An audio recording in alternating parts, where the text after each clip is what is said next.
Bismillahirrahmanirrahim. Assalamualaikum warahmatullahi wabarakatuh. Baik anak-anakku sekalian, selamat pagi. Semoga kita semuanya dalam keadaan sehat walafiat dan semuanya sudah siap untuk menerima materi pada hari ini. Dan pada kesempatan kali ini kita akan mempelajari tentang masih pada peran pesantren dalam dakwah Islam di Indonesia ya. Dan pada kesempatan kali ini kita akan mempelajari tentang pendidikan pesantren di berbagai wilayah di Indonesia. Namun sebelumnya mari kita membaca basmalah bersama-sama terlebih dahulu. Bismillahirrahmanirrahim. Baik, mari kita simak beberapa slide berikut ini. Tujuan pembelajaran pada materi yang akan kita pelajari pada hari ini yaitu peserta didik diharapkan mampu menjelaskan pendidikan pesantren di berbagai wilayah di Indonesia serta mampu menyajikan hasil analisis perkembangan pesantren dan peranannya dalam dakwah Islam di Indonesia. Baik, pendidikan pesantren di berbagai wilayah di Indonesia. Tidak kurang dari 14.067 buah pondok pesantren tersebar luas di Indonesia. Hal ini menunjukkan bahwa pondok pesantren secara kuantitatif mampu berkembang dan tetap menjadi kebutuhan bangsa Indonesia.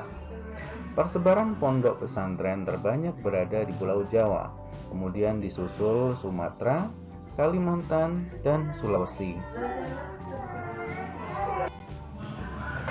Berikut adalah profil ringkas beberapa pondok pesantren penting yang hingga kini masih berdiri tegak di tanah air.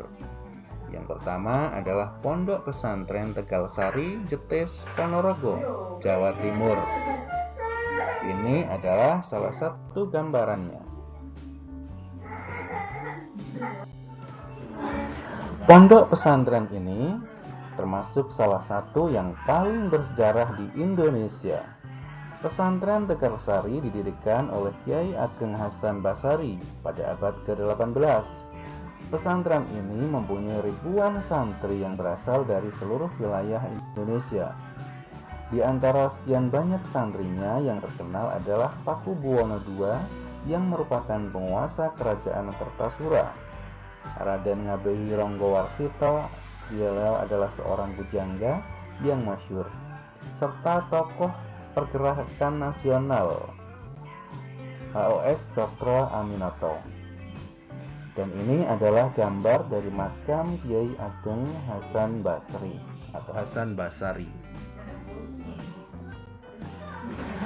Yang kedua yaitu pesantren Al-Hamdaniyah. Pesantren ini didirikan oleh Kiai Haji Hamdani pada tahun 1787. Lokasi pesantren ini terletak di Desa Siwalan, Panji, Buduran, Sidoarjo, Jawa Timur. Pondok ini memiliki bentuk bangunan yang masih asli dan unik, yakni berdinding anyaman bambu dan diberi jendela pada setiap kamarnya. Salah satu yang pernah menjadi santri adalah pendiri Nahdlatul Ulama, Kyai Haji Hasyim Asy'ari. Selanjutnya adalah Pondok Pesantren Sidogiri. Pesantren ini berdiri pada tahun 1718. Pendirinya bernama Sayyid Sulaiman yang secara silsilah masih bersambung sampai ke Rasulullah SAW. Pada awalnya, Sidogiri adalah area hutan yang belum terjamah manusia di Pasuruan, Jawa Timur. Sayyid Sulaiman dengan dibantu oleh santri sekaligus menantunya, yaitu Kyai Aminullah, melakukan babat alas selama 40 hari untuk mendirikan pondok pesantren. Selanjutnya adalah Pondok Pesantren Darul Ulum Banyuanyar. Dan ini adalah gambaran sekilas tentang pondok tersebut. Pesantren ini bermula dari sebuah langgar atau musola kecil yang didirikan oleh Kiai Isbat bin Ishaq sekitar tahun 1787.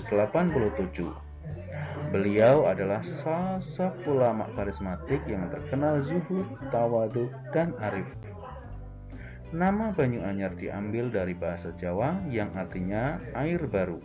Hal itu didasarkan pada penemuan sumber mata air atau sumur yang cukup besar oleh Kiai Isbat. Sumber mata air tersebut tidak pernah surut sedikit pun. Dan yang selanjutnya adalah Pondok Tremas. Pondok ini didirikan oleh Kiai Haji Abdul Manan pada tahun 1830 setelah menyelesaikan masa belajarnya di Pondok Tegalsari, Ponorogo. Awalnya pondok ini berada di daerah Semanten, yakni sekitar 2 km arah utara kota Pacitan. Dan ini adalah sekilas gambaran tentang pondok tersebut.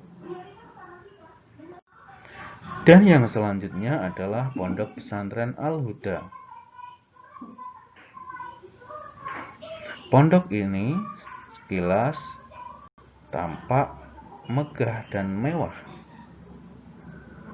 karena memang ini adalah pondok yang sudah lama berdiri dan sudah banyak santri yang mondok di dalam.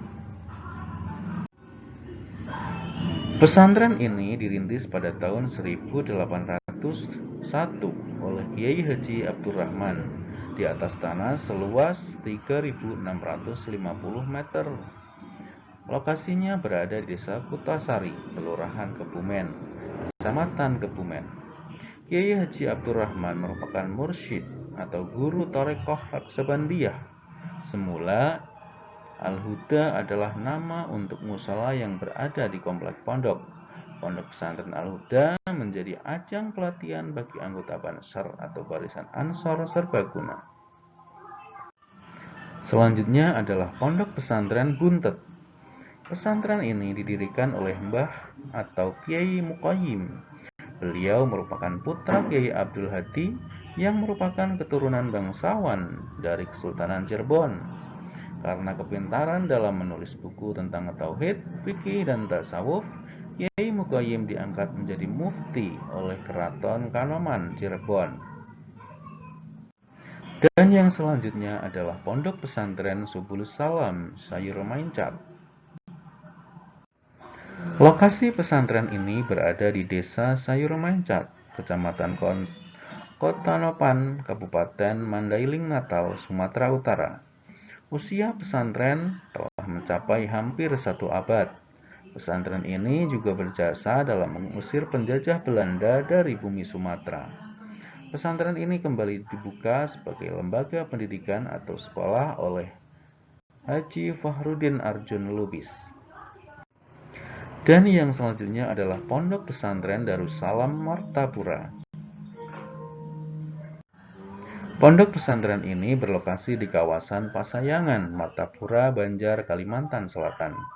Pesantren ini didirikan pada tahun 1914 oleh Kiai Haji Jamaluddin. Pondok pesantren ini merupakan yang tertua di Kalimantan dan telah melahirkan banyak ulama terkemuka. Bahkan hampir seluruh silsilah murid guru di Kalimantan Selatan bermuara di pesantren ini. Pesantren ini dijadikan acuan bagi perkembangan pesantren-pesantren lain yang kemudian berdiri di provinsi tersebut. Keputusan Kiai Haji Jamaluddin untuk mendirikan pesantren dilandasi semangat dalam rangka pengembangan agama Islam di wilayah Kalimantan Selatan. Dan ini adalah gambaran betapa besarnya pondok pesantren ini dengan jumlah santri yang sangat banyak pula. Dan ini adalah merupakan materi terakhir pada hari ini. Semoga kita semuanya dapat mengambil hikmah dan pelajaran ataupun menyerap materi pada hari ini dan bermanfaat bagi kita semuanya. Dan untuk tugasnya berikut ini kami sampaikan. Tugas kalian, coba sekarang jawablah pertanyaan di bawah ini.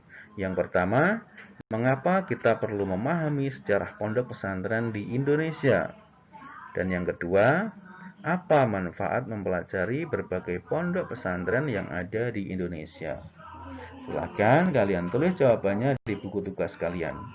Demikian dari saya. Wassalamualaikum warahmatullahi wabarakatuh. Dan untuk minggu depan, materi pelajaran yang akan kita bahas adalah nilai-nilai Islam dan kearifan lokal dari berbagai suku di Indonesia.